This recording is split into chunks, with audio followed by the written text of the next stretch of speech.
C'est sur un parcours modifié à cause des travaux sur le remblai des Sables d'Olonne et de ceux engendrés par la tempête Xynthia que se sont élancés 1055 coureurs à l'assaut du semi-marathon des Olonnes.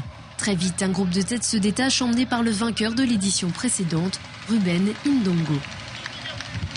Petit à petit, les écarts continuent de se creuser et deux hommes se présentent en tête. Ils vont donc s'expliquer au sprint. Jean-Claude Nyoni-Zigier, le Burundais, est le plus fort. Ruben Ndongo, très apprécié au Sable d'Olonne, termine satisfait à la deuxième place. C'était très bien.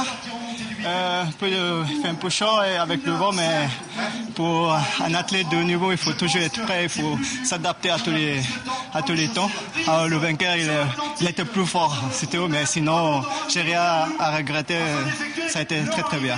Ruben a un très très bon esprit et il est dans la lignée de ce qu'est les légionnaires, parce que c'est de la Légion, et on apprécie beaucoup sa participation, même s'il n'a pas gagné. On est très content qu'il soit venu participer et se défendre son titre.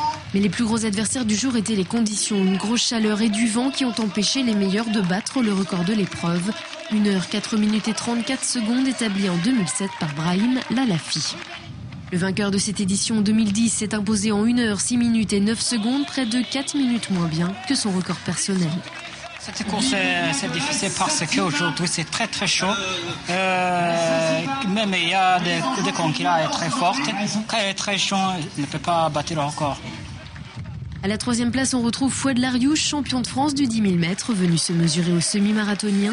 Il monte sur le podium au terme d'une course épuisante. Très chaud. Parce que j'ai essayé de partir le 12 km. Je parte seul, mais j'ai essayé, mais j'arrive pas. J'étais très fatigué. Le premier Vendéen esquive Guingamp du Jogging Club Sablé termine en 1h 16 minutes.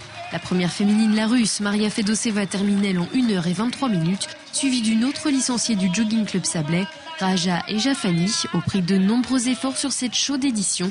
Marquée par les abandons, 889 concurrents ont franchi la ligne d'arrivée. Un peu plus de 180 d'entre eux se sont arrêtés avant.